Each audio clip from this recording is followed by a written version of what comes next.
ছেলেটা আপনার চোখের সামনে একটা বিড়ালকে এক কোপে শিরোচ্ছেদ করে দেয়, সেই ছেলেটার সাথে আপনার সম্পর্কটা তারপরে কি ধরনের এরপরে জায়গায় যায়? মানে ওকে একটু মানে অ্যাভয়েড করা শুরু করলাম একটু, কজ লাইক জিনিসটা মানে এত আনন্যাচারাল একটা ঘটে গেছে আমাদের সাথে, তো এই জন্য অবশ্যই মনে একটা ভয়ও ছিল। জি জি। তো তারপরে মানে ক্লাসের মধ্যে আসতো, সে এসে আমাদের পাশে বসতে যেত, হ্যাঁ জিজ্ঞেস করতো, ওটার উত্তর দিতাম। আচ্ছা। পরে ক্লাসের পরে যে আড্ডা দেওয়াটা, এটা একটু মানে বন্ধ করে দিলাম। মানে সেও বুঝতে পারলো যে আমরা একটু হয়তো জিনিসটা নিয়ে অনেক ভয় পেয়েছি। সে বললো যে ভয়ের কিছু নাই, এভরিথিং ইজ ফাইন, তোদের কোনো প্রবলেম হবে না, তোদের কোনো প্রবলেম হবে না, তোর কেন এমন করতেছিস? আমি বললাম যে না ভাই, অ্যাকচুয়ালি অনেক ভয় পাইছি আমরা, এটা নিয়ে আর আমরা করতে চাই না, তুই তোর মতো থাক, আমরা অ্যাকচুয়ালি ওই লাইনেও যাবো না, যেভাবে আসো ওইভাবে তোর লাইফটা লিড কর, আমাদের এটার মধ্যে আনিস না শুধু শুধু। তাহলে কি মানে তার সাথে আপনার এরপরে আর দেখা হয়নি? এরপরে লাস্ট মানে একবার দেখা হয়েছে, সেটা হচ্ছে গিয়ে যেহেতু অনেক ক্লোজ ফ্রেন্ড, তো আমার বার্থডেতে ওদের ইনভাইট করি, নাফিস ছিল, ইসমাইল ছিল, ওদের নিয়ে মানে একটা ছোটখাটো পার্টি করি, তো ওইখানে ওকে বলেছিলাম। ওইখানে সেও ইনভাইটেড ছিল, সে কি এসেছিল? জি এসেছিল। আচ্ছা, কোন রকম কোন ঘটনা কি ঘটে সেদিন? জি ভাই, সেদিনই আরেকটা ভয়াবহ ঘটনা ঘটে। ওকে, তো অবশ্যই আমরা চাবো আপনি সেই ঘটনাটা আমাদের সাথে একটু শেয়ার করেন। শিওর। ফেব্রুয়ারি 1st সেটা আমার বার্থডে, সো আমরা জানুয়ারি 31st জানুয়ারিতে পার্টিটা অর্গানাইজ করি। তো প্ল্যান ছিল যে ফ্রেন্ডরা মিলে সবাই একসাথে থাকবো, একটা প্ল্যান করলাম ছোটখাটো, এইভাবে জাস্ট ছাদে বসে চিপস নিয়ে উঠছি ছাদে রাত্রেবেলা, এমনি আড্ডা দিব, মানে শীতের মধ্যে একটু এনভায়রনমেন্ট এনজয় করবো। কটার দিকে উঠলেন ছাদে? আমরা ছাদে উঠলাম ভাইয়া আচ্ছা আপনার ডিনার খেয়ে, রাত্রেবেলা ডিনার করার পরে রাত্রেবেলা 11:30টার সময় ছাদে উঠি, এইভাবেই জাস্ট মানে সবাই মিলে ইচ্ছা ক্যাজুয়াল উঠলাম। তো ছাদে উঠার পরে টাঙ্কির উপরে সবাই বসলাম, মোটামুটি গোল হয়ে বসলাম, নানা ধরনের গল্প করতেছি। তো অ্যাকচুয়ালি ঘটনা যখন বলতেছিলাম আমরা, তো ইসমাইল একটু আনমো না। আচ্ছা। তো সে কিছু জিজ্ঞেস করলে উত্তর দিচ্ছে, বাট সে নিজে থেকে কিছু বলতেছে না। আচ্ছা। 11:30টার দিকে আমরা তখন উঠছি, তখন প্রায় আধা ঘন্টার মতো হলো। হঠাৎ করে ঘড়ির দিকে তাকায় দেখলাম ভাইয়া যে তখন বাজে হচ্ছে 2:30, মানে চোখের পলকে যে কিভাবে মানে 2-2.5 ঘন্টা পার হয়ে গেল, মানে বুঝতে পারলাম না অ্যাকচুয়ালি। আমি বুঝলাম না, আপনারা 11:30টার দিকে উঠেছেন, কিছুক্ষণ আড্ডা মারার পরে কিছুক্ষণ হার্ডলি 15 to 20 মিনিটস মনে হচ্ছে যে আড্ডা দিচ্ছি। You felt like that? হ্যাঁ এরকম লাগছিল। হ্যাঁ, এবং আপনার বাকি বন্ধুরাও তাই? বাকি বন্ধুরাও সবাই। আচ্ছা। তখন 2:30 বেজে গেল হঠাৎ করে, তো বললাম যে 2:30 বেজে গেছে, তো তখন হয়ে গেছে, বাসা থেকে কল দিচ্ছে বাসায় আসার জন্য, এখন ঘুমাই না কেন বাসা থেকে। তো ফোনটা হাতে নিলাম, দেখলাম যে প্রায় 14টার মতো মিস কল দিছে যে বাসায় চলে আসার জন্য। আমি যখন আম্মু ফোনে কল ব্যাক করলাম, তো আম্মু অলরেডি ঘুমাই গেছে। তো চিন্তা করলাম যে চাবি ছিল সাথেই, বললাম যে থাক আর একটু কিছুক্ষণ থাকি, তারপরে যাই। কোথা থেকে ফ্রেন্ড একটা ব্যাপারে কথা বলতেছিলাম, তো হঠাৎ করে ইসমাইল বলে উঠলো যে দোস্ত কি ইলিশ মাছের গন্ধ পাচ্ছিস? আচ্ছা। তো জিনিসটা বলি সেটা হচ্ছে, আমরা তো ভাই গোল করে বসা, সার্কেল করে, তো আপনার সামনে যদি কেউ একটা কড়াই রেখে মানে ইলিশ মাছ ভাজে, আচ্ছা, যেই প্রখর একটা গন্ধ, ওই গন্ধটা এত প্রখর লাগতেছে যে আমাদের সামনে কেউ বসে ইলিশ মাছ রান্না করতেছে, একদম মানে খুব স্পষ্ট ভাবে ইলিশ মাছের গন্ধ পাচ্ছে, ইলিশ মাছের গন্ধ, ঝাঁজ সহ, ঝাঁজটাও ফিল করতে পারতেছি। তো পাশ থেকে আমার আরেকটা ফ্রেন্ড নাভিজ বললো যে এত রাত্রে হয়তোবা কে করতেছে এটা, হয়তোবা কারো খিদা লাগছে, হয়তোবা মানে এই জন্য হয়তো রান্না করতেছে এখন এত রাত করে। ছাদের থেকে দেখা যাচ্ছে যে কোনো ফ্ল্যাটের অথবা কোনো অ্যাপার্টমেন্টের লাইট মানে জ্বলছে না, সব নিভানোই। আর যদি কিচেনে যদি কেউ করতো, কিচেনের লাইটটা জ্বলা থাকতো, বাট আমরা যেই টাঙ্কি যে সাইড থেকে বসে, ওই সাইড থেকে আমাদের মানে প্রত্যেকটা অ্যাপার্টমেন্টের কিচেন দেখা যায়, যেহেতু টপ ফ্লোরে সবগুলোই দেখা যায়, ওখান থেকে কোনো মানে কিচেনের লাইট জ্বলছে না। আচ্ছা। তো এরকম, তো কিছুক্ষণ পরে তো পাশে একটা ফ্রেন্ড হঠাৎ করে বলে মাথার উপর দিয়ে কি জানি গেল। আচ্ছা। তো মানে কি গেছে মাথার উপর দিয়ে? তো বলতেছে না আমার মাথার উপর দিয়ে কি জানি গেছে দোস্ত, আমার মানে উইয়ার্ড টাইপের একটা গোল আকৃতি কি জানি মাথার উপর দিয়ে গেল। তো বলতেছে যে হতে পারে কোনো বাদুর হইতে পারে, বাদুর না, একটা গোল টাইপের গোল শেপের একটা কিছু গোল আকারের কি জানি মাথার উপর দিয়ে গেছে। আমি বলছি থাক বাদ দে, এটা হয়তো মনের ভুল। তো এটা বললার ঠিক 2-1 মিনিট পরে আমার মাথার উপর দিয়েও কি জানি একটা গেল, মানে একদম মানে মাথাটা টাচ করে মানে অলমোস্ট মানে বাতাসটা ফিল করছি যে একটা গরম বাতাসের মতো, গরম বাতাস গোল একটা শেপের। আমার পাশে যে বসে সে দেখছে না জিনিসটা, বাট আমি দেখলাম যে আমার মাথার উপর দিয়ে একদম গেল, মানে একদম মাথার উপর দিয়ে। তো আমিও মানে গোল একটা জিনিস, কেউ কি কিছু ঢিল মারলো নাকি আমাদের দিকে, ই করে একটা গোল টাইপের, মানে কি হতে পারে অ্যাকচুয়ালি। বাট আপনারা কেউ কি জিনিসটাকে অ্যাকচুয়ালি ক্লিয়ারলি দেখতে পেয়েছেন? না, গোল আকৃতির ভাই, একদম গোল আকৃতির একটা জিনিস ক্লিয়ারলি। এছাড়া সেদিন ভাই আকাশে চাঁদও ছিল না যে একটু আলো থাকবে, মানে ওরকম বুঝবে, জাস্ট মানে মাথার উপর দিয়ে গেছে। ওই যে ইনস্টেন্সে গেছে, ওই ইনস্টেন্সে জাস্ট খালি খেয়াল করা যাচ্ছিল যে একটা গোল টাইপের একটা জিনিস, একটা গোল টাইপের। পাশ থেকে আমার মা বলে যে আচ্ছা কি নেমে যাও, এখন ভালো লাগতেছে না, চলে যাই। তো আমরা সবাই আস্তে আস্তে থেকে বললাম আচ্ছা ঠিক আছে চলে যাই। সবাই মইটা দিয়ে, যে একটা স্টিলের মই ছিল টাঙ্কির উপরে, মই দিয়ে নামতেছি। তো নামা হয়ে গেল সবার। তো জাস্ট খালি আমার মামা উপরে ছাদে। তো আমরা সবাই নেমে দরজার দিকে চলে গেছি, ছাদে বের হওয়ার দরজার দিকে। তো মামা তখন নামতেছে, ওই কিছু আমরা পাটি বিছিয়ে নিয়েছিলাম, তো পাটিগুলা ওগুলা নিয়ে হঠাৎ করে দেখলাম যে ঠাস করে একটা শব্দ। তো বলতেছে যে আমরা গেলাম ওখানে, বললো যে আকিব এক মুহূর্তে এখানে থাকা দরকার নেই, তাড়াতাড়ি বের হো ছাদের থেকে, তাড়াতাড়ি বের হো। আমি কি হয়েছে কি হয়েছে তাড়াতাড়ি বলো। না না তাড়াতাড়ি আগে বের হো তারপর বলতেছি। তো আমরা মানে কথাটা না শুনেই জাস্ট খালি বের হবো। তো ছাদের দরজার সামনে একটা বড় পাথর রাখা থাকে সবসময়, এটা হচ্ছে ইউজুয়ালি বাতাস জোরে আসলে যাতে দরজাটা না লেগে যায় এই জন্য রাখা থাকে বড় একটা পাথর। এত জোরে একটা বাতাস আসলো, মানে ওই পাথরটা মানে নিয়ে পাথরকে নিয়ে মানে দরজাটা বন্ধ হয়ে গেল। সেই পাথর সহ গেল, পাথরটা সহ দরজাটা বন্ধ হয়ে গেল। তখন আপনারা প্রায় 7-8 জন ছেলে পেলে ছাদে, 7-8 জন ছেলে পেলে ছাদে, ছাদটা বন্ধ হয়ে গেল, মানে ছাদের গেটটা। হতভম্ব যে এত জোরে বাতাস, হয়তো ঝড় টর আসবে, নেমে যায় নিচে। তো আমরা গেটটা টান দিয়ে খুললাম, যে মুহূর্তে টান দিয়ে খুললাম, জাস্ট খালি আমার একটা ফ্রেন্ড আর ইসমাইল বের হয়েছে ছাদের থেকে। আমি জেনে বের হতে নিব, এত জঘন্য একটা হাসি, এত জঘন্য একটা হাসি, মানে এটা কোনো মানুষের পক্ষে এইভাবে হাসা সম্ভব না। এখন মানে গায়ের লোম দাঁড়িয়ে যাচ্ছে কথাটা মনে করে। হাসিটা কোথা থেকে আসছিল? বাতাস থেকে অটোমেটিক একটা মানে হাসি, খুব জঘন্য, মানে এত মানে এরকম হাসি কোনো মানব দ্বারা হাসা সম্ভব না। এবং এটাকে আপনারা প্রত্যেকজনই শুনতে পাচ্ছেন? অনেক জোরে, হ্যাঁ অনেক জোরে। এবং হাসিটা শুনতে পাচ্ছেন 2-3 সেকেন্ডের মতো ডিউরেশন ছিল। এবং হাসিটা শোনার পরেই আমরা তাড়াতাড়ি করে ছাদটা লক করে নিচে চলে আসলাম। তারপরে প্রত্যেকজনই কি শুনতে পাচ্ছিলেন? প্রত্যেকজন ছাদের মধ্যে যারা ছিল প্রত্যেকজন। তো ছাদটা তাড়াতাড়ি লক করে আমরা নিচে চলে আসলাম। তো নিচে চলে আসার পরে মামাকে জিজ্ঞেস করলাম যে আমার কি হয়েছে তোমার? বলে আমি যখন মইটা গুছায় মানে পাটিগুলা নিয়ে যখন নামতেছিলাম তখন মইটাকে জানি ধাক্কা দিছে উপর থেকে, কেউ একজন ধাক্কা দিয়েছে। মইটা ধাক্কা, এবং সেটার শব্দই আপনারা পেয়েছেন। এবং সে মামা মই সহ সে উল্টা হয়ে পড়ে গেছে এবং সে মাথায় বিকট ব্যথা পেয়েছে। এটা শোনার পরে তো পুরো শেষে তো আপনার মামাই নাম ছিল। হ্যাঁ, সবার শেষে উনি নাম ছিল। এই জন্য উনি সাথে সাথে ওই জিনিসটা বলে নাই, কজ লাইক হয়তো বা কোনো প্রবলেম হতে পারতো।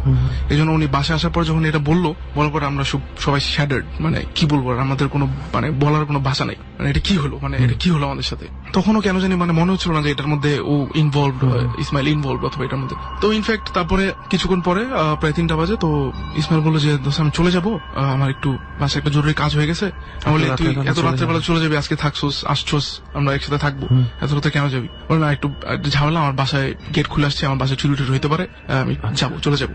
আমি বলি ভাই দেখ এখন আসছোস, এখন আবার চলে যাবি? হ্যাঁ। তো অনেক সে আমাদের বুঝা টুঝা অনেক ভাবে কনভিন্স করলো, সে তারপর বের হয়ে গেল বাসা থেকে। বের হয়ে যাওয়ার পরে প্রায় আমি হাফ এন আওয়ার পরে একটা টেক্সট করলাম, মানে 3:45 3:30 দিকে, 3:15 3:30 দিকে টেক্সট করলাম যে সেফলি হোম, টেক্সট করছে সেফলি হোম। তো আমরা তো বাসায় শোয়ার অ্যারেঞ্জমেন্ট করবো, তারপর মানে ঘুম আসতেছে না, এটা কি হলো আজকে অ্যাকচুয়ালি কি, মানে এটাই সবাই চিন্তা করতেছি যে কি হলো, সবাই বলা বলি করতেছি এটা কেন হলো, সবাই আল্লাহর নাম নিতেছি, দোয়া দুরুদ পড়তেছি। 4:45 দিকে 15 মিনিট পর, ওই টেক্সট পাঠানোর 15 মিনিট পর 4:45 দিকে বেল দিল আমার বাসায়।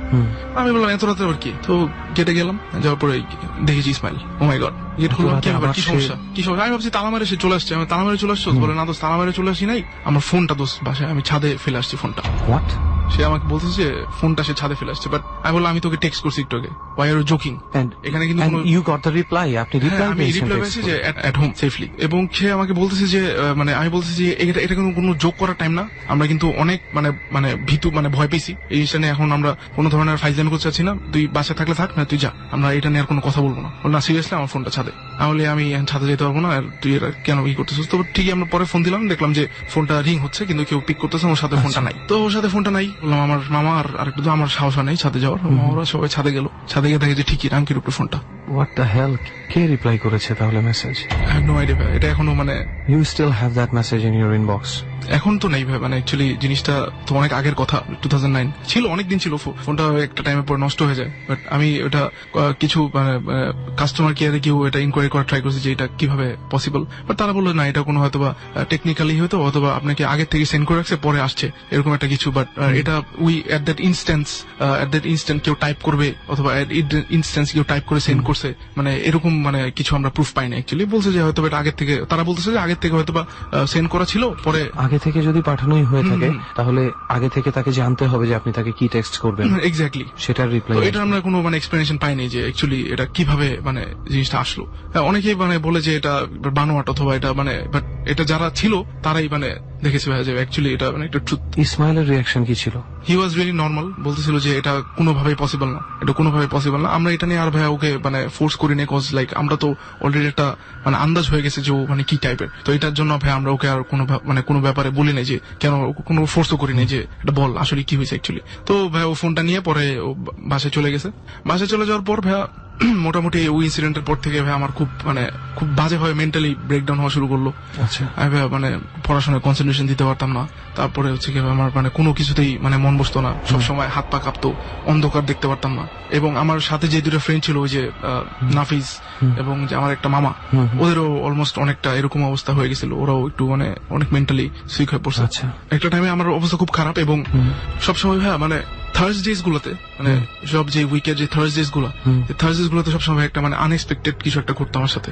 সো কেমন আনএক্সপেক্টেড, হঠাৎ করে বের হয়েছে রিক্সার মধ্যে আসি, বাসে যাচ্ছি, সন্ধ্যা দিকে ধাপ করে একটা গাড়ি রিক্সার মারা দিল, পড়ে গেলাম, হাতটা ছিলে গেছে, ব্যথা পাইছে অনেক। এরকম একটা থার্সডেতেই, প্রত্যেক থার্সডেতেই প্রত্যেক থার্সডেতেই একটা রিলেটিভের দাওয়াতে যাচ্ছি, পুরো ফ্যামিলি সহ গাড়িতে করে, হঠাৎ করে রোডের মধ্যে গাড়ি নষ্ট হয়ে গেছে এবং গাড়ি ঠিক হচ্ছে না এবং অনেক কষ্ট করে পরে ঠিক হয়েছে। থার্সডেতেই দেখা গেছে যে থার্সডেতে এক্সাম দিতাম, এক্সাম খারাপ হতো এবং ইভেন যে এক্সাম ভালো হয়েছে বাট থার্সডে যে এক্সামের রেজাল্ট দিছে ওই রেজাল্টও খারাপ হতে পারে। মানে এরকম দেখা গেছে যে মানে পুরো থার্সডেটা অ্যাকচুয়ালি মানে এটা কেন, কোনো এক্সপ্লেনেশন খুঁজে পেয়েছেন যে থার্সডেই কেন? আমরা যে ভাই ওই রাত্রেবেলা ছিলাম ওর বাসায় একদিন, ওই দিন ভাই থার্সডে ছিল, যেদিন ওই ওই রাত্রেবেলা বিড়ালটাকে মারা হয়, প্রথমবার হ্যাঁ মারা হলো ভাই, ওদিন থার্সডে ছিল। That was So Thursday. maybe that might be a reason for this. I'm not sure. We never know আসলে কেন, কোন দিনটা কে কি জন্য বেছে নেয় আমরা জানি না। এরপরে ইসমাইলের সাথে কানেকশন কি একেবারেই বন্ধ হয়ে যায়? এরপরে ভাই আমি অ্যাকচুয়ালি অসুস্থ হয়ে পড়লাম। তো আচ্ছা।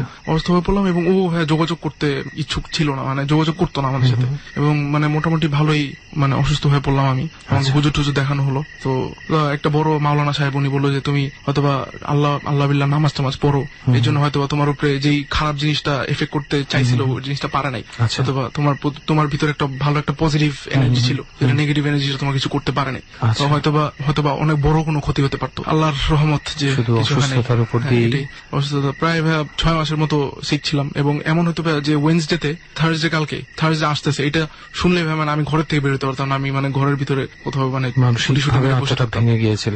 গুটি মেরে বসে থাকতাম ঘরে। আচ্ছা, what about Ismail? Where is he now? ইসমাইলের অ্যাকচুয়ালি মানে ওয়েরাবাউটটা এখন ভাই টোটালি আননোন। সো মানে ও যে বাসাটা থাকতো ওই বাসাটায় আমরা মোটামুটি 4-5 জন ফ্রেন্ড পরে 2012 এর দিকে বাসাটা ভেঙে ফেলে। এর আগে আমরা 4-5 জন ফ্রেন্ড গিয়েছিলাম। তো ওখানে তখন বিল্ডিংটা টোটালি এমটি। ওই বিল্ডিং এ যেটা বললাম যে ডক্টরের বিল্ডিং ছিল, তো বিল্ডিংটা হয়তো বা ভাড়া ছিল বাট তখন ওখানে আর ওর কোনো ট্রেস পাওয়া যায় না। আমরা বিল্ডিংটা ঢুকতে পারি না, তখন দারোয়ান ছিল। আর সবচেয়ে অ্যামেজিং একটা ব্যাপার সেটা হচ্ছে 2011 এর মাঝামাঝি, কোন টাইমটা আমার এক্স্যাক্টলি খেয়াল নেই। আমি যখন মাঝে মাঝে ক্লাস করে ওদিক দিয়ে হেঁটে যেতাম মাঝে মাঝে, ওই প্লেসটা একটু নির্জন টাইপেরই। আস্তে করে আমার নাম ধরে রাখতে হবে বিল্ডিং এর ভিতর থেকে, কে জানি আর কি মানে নাম ধরে রাখতে আমি শুনতে পারতাম যে আমাকে কেউ ডাকতেছে বিল্ডিংটার থেকে। ভয়েসটা কি পরিচিত?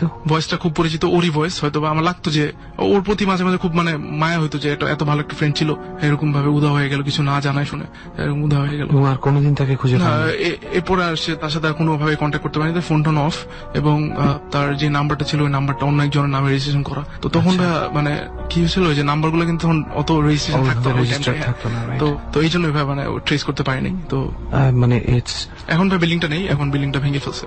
এবং যতদিন বিল্ডিংটা ছিল আপনি এই ডাকটা শুনতে পেয়েছেন? হ্যাঁ। এবং সেটা কি রাতেই নাকি দুপুরে? এনি টাইম, মানে একটু জনমানব শূন্য হলে মনে হয় এটা বাই চান্স আপনার ভয় থেকে হতে পারে ভাইয়া। বাট মানে আমি শুনছি কয়েকবারই এবং আমি এটা নিয়ে হুজুরের কাছে বলছি যে আমি এরকম শুনতে পারি। বলছেন না দরকার নেই, তুমি সোজা হাঁটবা, ঘুরে তাকারও দরকার নেই, এটা সেটা। এবং ভাই মাঝে মাঝে ভাই খুব খারাপ স্বপ্ন দেখতাম, আমাকে কেউ জবাই করতেছে ঘুমের মধ্যে, অথবা কেউ আমাকে গলায় ফাঁসি দিতেছে, অথবা আমার এখন ফাঁসি হবে, এরকম একটা কিছু। মানে এরকম ভাইয়া ড্রিম গুলো খুব ক্লিয়ার ছিল ভাই। তারপর আস্তে আস্তে ভাই আল্লাহর রহমতে এখন অনেকটা ভালো হয়, এখন প্রবলেম ওকে দেন কোনোভাবেই এগুলোকে আবার আমার বলছে যাওয়াই দরকার নেই, এটা ধামাচাপা খেয়ে গেছে, এটা এইভাবেই থাক, পুনরায় আবার এটা রিভাইভ করার কোনো দরকারই নেই জিনিসটা। তারপরে ডরের স্বার্থে, মানুষকে জানানোর স্বার্থে এতটুকুই শুধু বলতে চাই যে এই ধরনের স্টোরিগুলো আমরা যখন শুনি আমরা কিন্তু কিছুটা হলেও সাবধান হতে পারি যে কখন কার সাথে চলাফেরা করব, যার সাথে চলাফেরা করি তাকে আমরা আদৌ ঠিক মতন চিনি কিনা, বা কত তাড়াতাড়ি আমাদের মধ্যে আজকাল তো ফেসবুকের মাধ্যমে খুব সহজেই বন্ধুত্ব হয়ে যাচ্ছে, বন্ধু হওয়ার আগেই বন্ধু তালিকায় চলে আসছে মানুষ। তো এই জিনিসটা থেকে আমরা একটু সাবধান থাকি। কে কখন কাকে কিভাবে, আজকে যদি এই ইসমাইল মানুষটা কোনোভাবে বেড়ালকে সে স্যাক্রিফাইস করেছে, এক সময় তার মতন মানুষও স্যাক্রিফাইস করার জি ইচ্ছা ভাই, জাগতে পারে। এটাই আসলে মানুষকে স্যাক্রিফাইস করার কোনো দরকার মনে হয় ওর পড়বে না, কজ লাইক ও নিজেই হয়তো বা নিজেকে স্যাক্রিফাইস করেছে। What? নিজেকে স্যাক্রিফাইস করেছে? আমরা পরে জানতে পারি ভাইয়া, কিছু ক্লোজ ফ্রেন্ডের থ্রুতে জানতে পারি যে ওরা আবার অত ক্লোজ ছিল না ইসমাইলের সাথে। আচ্ছা, জানতে পারি যে ও অ্যাকচুয়ালি খুব এক্সট্রিম লেভেল একটা মানে ডেভিল ওয়ার্শিপার ছিল, ডেভিল ওয়ার্শিপার, জি ভাই, যাকে এবং বলে সে- শয়তানের হ্যাঁ, উপাসক। সে এবং ভাইয়া মানে কিছু এগুলো নিয়ে কিছু মানে বই হয়েও মোটামুটি সে মানে লেখালেখি করতো, এটাও জানতে পেরেছি ওদের থেকে। আচ্ছা, এবং সে কুফরি কালামের খুব এক্সপার্ট ছিল, সে কুফরি করতে পারতো, মানুষকে যেটা বলে বান মারা, মানুষের ক্ষতি করা, এগুলোর প্রতি খুব স্পেশালিস্ট ছিল, এটাও জানতে পারি। এবং ফাইনালি যেটা জানতে পারি ও সুইসাইড করে ভাইয়া, মানে আমি যতটুকু